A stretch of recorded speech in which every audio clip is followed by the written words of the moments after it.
You want to know a secret about GRE Quant?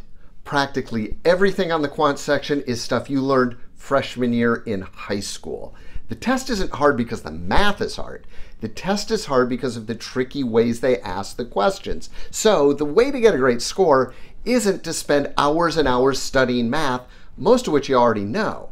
The way to get a great score is to understand the tricks they use in the questions, and guess what?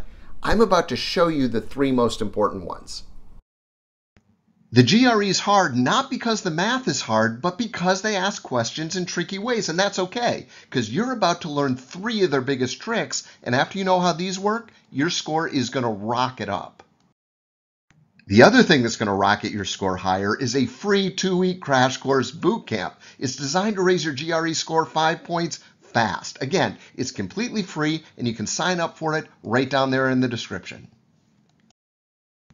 On the test, plus and minus signs always mean factors. So that means if you get this question, the first thing I want you to see is that you have a minus sign. Now you might be tempted to cross off the 14s off the top and the bottom, but you can't. You can only cross stuff off that's multiplied. You can't cross things off that are part of a plus or minus phrase. Instead, ask yourself what you have that's the same on both sides of the minus sign. Well, you have a 14. So factor the 14 out to the left and put what's left over inside the parentheses. Now you know you've done this right if you can multiply the 14 back through the parentheses and get back to where you started. You see, we don't want to change the value of anything. We just want to rewrite it because, just like magic, that 14 isn't added to anything anymore.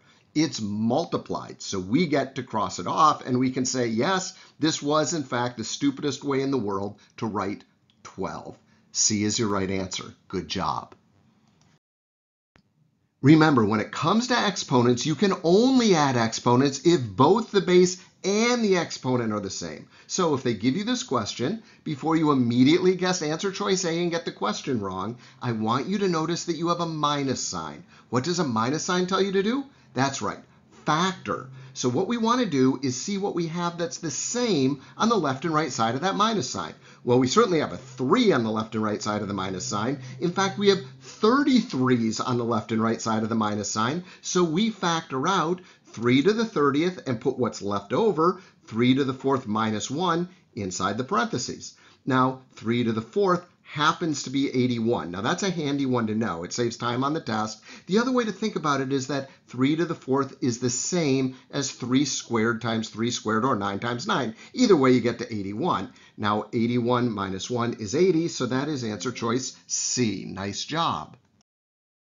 Okay, first off, I hope you can see that they put you on a number line. Earth is basically at 0.0, then star C is at 0.7 to the 12th, star B is at 0.7 to the 11th, and you're being asked, what point is star A at? Now, this is a classic question type. They're trying to confuse you and intimidate you with stupid numbers. Don't get thrown off. You're going to figure this out just like you would if you were given regular numbers. Let's say they told you that point C was 15 and point B was 13. Then where would point A be? Well, point A would be at 11. Now, how did you get there? Well, you subtracted 15 from 13 to get the distance between each star. So C minus B gets you the distance between the stars. Then you took 13 and subtracted 2 to get to the 11, which is where point A is. So point B minus the distance between the stars, in this case 2, gives you the position of star A, in this case 11. So we're going to do the exact same thing, but we're going to do it with the stupid exponent numbers they gave you. So first, we need to subtract C from B to get the distance. So that means 7 to the 12th minus 7 to the 11th. Now remember, plus and minus signs always mean factor. So we have 7 to the 11th on each side of that minus sign. So we factor that out, and then we put what's left over in the parentheses. So we get 7 to the 11th times 7 minus 1, or 7 to the 11th times 6. That's the distance between each star. Okay, next step. We take point B and we subtract the distance, and that's going to give us the value of point A. So that means we take 7 to the 11th minus 7 to the 11th times 6. And remember, minus signs always mean factor. So we have 7 to the 11th on the same side of that minus sign. So we factor out 7 to the 11th. We put what's left over in the parentheses. That's 1 minus 6. So we're left with 7 to the 11th times negative 5. That's our answer. It means that star A is somewhere to the left of Earth. It's like on the negative sign of the number line, but that's okay. The distance to Earth is still 5 times 7 to the 11th. Okay, very nice job. Now, this is a really hard question, so I'd highly recommend doing that one a couple of times from the top until you're really comfortable and you've got it. Because if you can do this one, you can handle almost anything they throw at you. So one of the most powerful tools you have when dealing with hard fractions is to multiply the common denominator through the entire equation. And the reason is, as you'll see, that eliminates the denominators altogether. And the sooner you get rid of denominators, the sooner your life gets easier. Now, the easiest way to find a common denominator is to simply multiply the denominators together. And in this case, the common denominator is root 3 times x, so we multiply that through the entire equation. Then we just cross stuff off that's the same on the top and the bottom. So on the first term, the root 3's cross off. On the second term, the root 3's cross off. And on the other side of the equation, the x's cross off. And just like that, we have a very simple equation and not a denominator in sight. So this is pretty simple to solve. We end up with 2x equals 2 times 3. Remember, root 3 times root 3 equals 3. So 2x equals 6. That means x equals 3. Very nice job. Okay, this one works the very same way as the last one. Multiply the common denominator through the entire equation. In this case, we can use 4x as the common denominator. Now, if you wanted to use 8x, that's fine too. It'll totally work. All right, now we just cancel stuff off. So the x's cancel on the first term, the x's cancel on the second term, and 2 goes into 4 2 times. The 4x's cancel on the third term, and remember, you have to multiply through the entire equation, so make sure to multiply the 4x on the right side of the equation too. Now this becomes pretty easy. 4 times 4 is 16 minus 2 times 5 is 10 plus 6, because we had 6 left over on the third term, equals 12x. And notice we don't have a denominator in sight, so solving this is a breeze. We get 12 equals 12x, x equals 1. Okay, great job. So anytime you're asked to multiply exponents together, that's code for get the bases the same. And that's because when you have the bases the same, multiplying exponents is really easy. Let's take a look at this one. So we have 27 squared times 9 cubed. Now 27 and 9, they'll both reduce down to a base of 3, because 27 is the very same thing as 3 cubed. Now we still have to square that, so we get 3 cubed squared. And 9 is the very same thing as 3 squared. Now we still have to cube that, so we get 3 squared cubed. Now to raise an exponent to another exponent, you multiply the exponents together. So we get 3 to the 6th, because 3 times 2 is 6, times 3 to the 6th, because 2 times 3 is 6. Now here's the great part. As soon as you have the bases the same, all you do is keep the base and add the exponents. So this just became 3 to the 12th. Very well done. Okay, take a second to look this question over. Pause the video if you need to. Okay, well, it certainly seems intimidating and confusing, but it's really not. By the time we get all the bases the same, this thing's going to be a snap. So the first thing we need to do is we need to turn that 27 into 3 cubed. 27 is the very same thing as 3 cubed, but then it also needs to be raised to the k. That's fine. We can leave it like that right now. Now 18, we can break down 18 because 18 is the same thing as 2 times 9.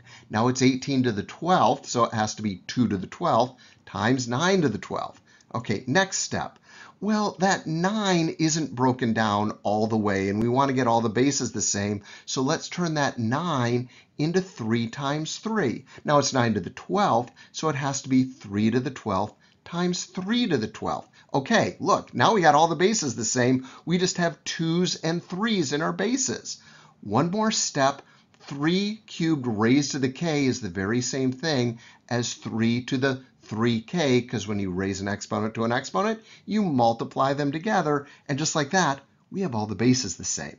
Next step, we get to do something great. We get to cross off the 2 to the 12th because we have 2 to the 12th on each side, and there's not a plus or minus sign in sight, so we actually just get to cross those off.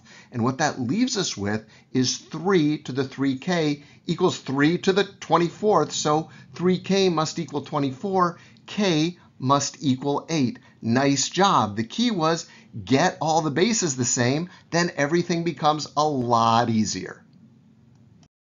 Okay, this totally messed up, confusing, and intimidating statement is equal to which answer choice? Okay, don't panic. We know for sure that plus signs mean factor. So the test is just screaming at us to factor that statement. So we will. We have 2 to the k plus 1 by every single plus sign, so we'll factor that out. And then we'll put what's left over inside the parentheses. Now we know we've done it right if we can multiply that 2 to the k plus 1 back through the parentheses and get back to our original statement. And we can, so that's perfect. All right, next step, let's just add the stuff inside the parentheses and we get 4. All right, now we're in the land of multiplying exponents. And when we multiply exponents, that always means get the bases the same. And that's no problem because 4 breaks down to 2 squared. And now that we have the bases the same, we multiply by keeping the base and adding the exponent. So what we get is 2 to the k plus 3, answer choice D. Very good job. That's a very high level question.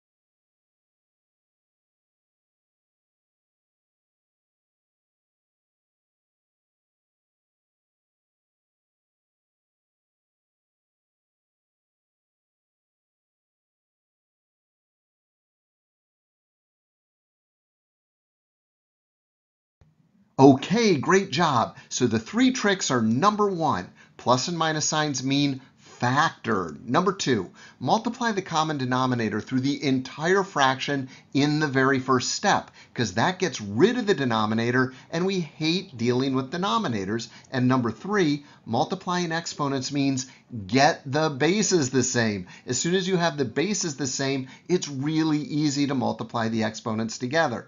Now these 3 tricks come up all the time on the test. So knowing these 3 tricks is definitely going to increase your score. And don't forget about your free gift. It's a free 2-week crash course designed to raise your GRE score 5 points fast. It's completely free. You can sign up right down in the description.